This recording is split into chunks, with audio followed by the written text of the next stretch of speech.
Martin Lidegaard, the Green think tank Concito. Do you have a definition of citizenship today? We don't have one definition. We are actually trying to explore different kinds of citizenships. But what we do know is that the transformations we have to pass through in the next decade or two will definitely require a certain amount of citizenship. One citizenship is the political citizenship in terms of which politicians should we vote at, which claims do we put on our politicians, what do we request from them. Another citizenship is what you could call the environmental citizenship, meaning how many resources do we think we should use and in which way? Should we have economic growth as we're used to? Will we use our money for new kitchens and televisions? Or will we use our money for service, culture, restaurants? I mean, things where the resource input is not so heavy. And thirdly, another kind of citizenship is required simply because we have to spread the knowledge about the challenges we have when we face climate and environmental issues, but also to spread the solutions and the optimism about the potentials we have in our society if we do the right things. That is quite an agenda for the next 10 years, the background for the next 10 years or so. Do you feel people are aware of what is facing them? Well, actually, I think that the biggest challenge we are facing as a green think tank is probably that the knowledge among people about the challenges we're facing is far too limited. It's growing. Actually, we each 4 months we make a survey about how do people think about climate issues, and we can see that there's a growing concern. People know there's a problem. People are actually also willing to do something about it, to pay for it. Many people would like a green tax reform, to take one example. But when it comes to action, most people feel that it doesn't matter if I do something alone. I need to be part of a bigger movement, and they don't see that political movement. And there's a good reason why they don't see it, because it's not there.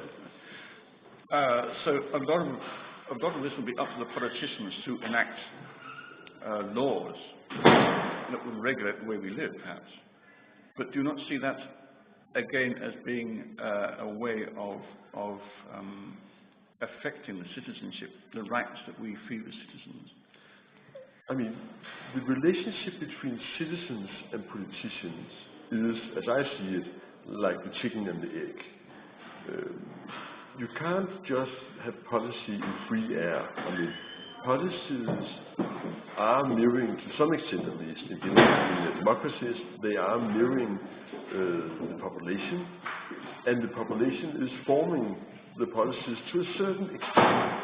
So if you want to transform our society, where to start? Do you start among the citizenship, like this initiative we have participated in today, the HEY initiative, where we start building from the bottom new public movements, new citizenships, where we explore our own capabilities to transform our own societies and lives as individual people or in movements?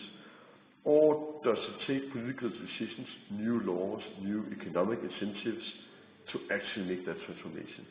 And we need both. And I think that instead of discussing should we start with the policies or with the citizenships, we should say we need both. Let's push both as far as we can each day whenever you meet a politician or a citizen fellowship. As a former politician in the Danish Parliament, what challenges then are facing you to get ideas like this forward, either in your party or in the wider concept of Parliament? I mean, the big, I think, really big problem for a political party today is to have the strength and the commitment, but also the braveness to actually deliver real new policy. I haven't seen that for a very long time in the Danish Parliament. Be courageous. Yeah, I mean, and I think it's because that a lot of effort is put into making surveys and polls and analyze of what do the population wants, not what the population needs. And and that's where the problem starts, because you use all these resources to try to mirror the population right now, instead of looking maybe like 5 years ahead and saying, okay, what should we try to convince the population about would be the right thing to do? And that's where the political debate becomes fruitful, and the political debate between parties becomes fruitful, because you can mirror different way we could go, different path we could actually take in our society, instead of just mirroring what the population is occupied about right now. And I think, but I know from my time in the parliament, this is very easy to say when you're not in the parliament, and very hard to actually deliver when you are there, because you are also part of next stage policies. You have the media agenda, you have all these media running after each other, and you are very committed to be re-elected, of course, and you don't have the resources to develop these new strategies at the same time. So what role should the media play?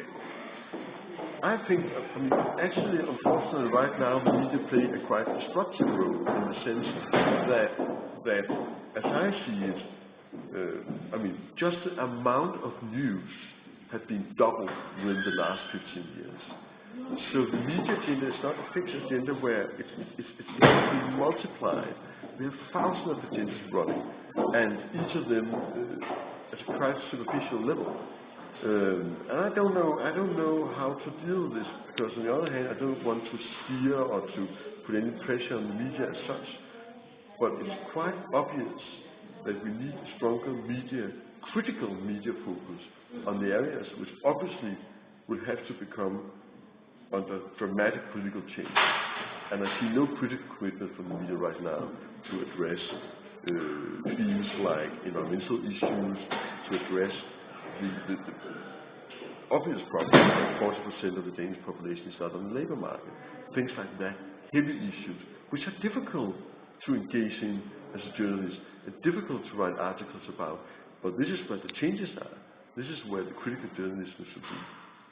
So you think you should firstly go out and start educating journalists in how to deal with things, but then it also needs resources. Actually, I have no fixed solution on the media side, because I know many very good journalists. I don't think they need more education, but they definitely need more time in the editorial boards to actually get into depth with the different issues.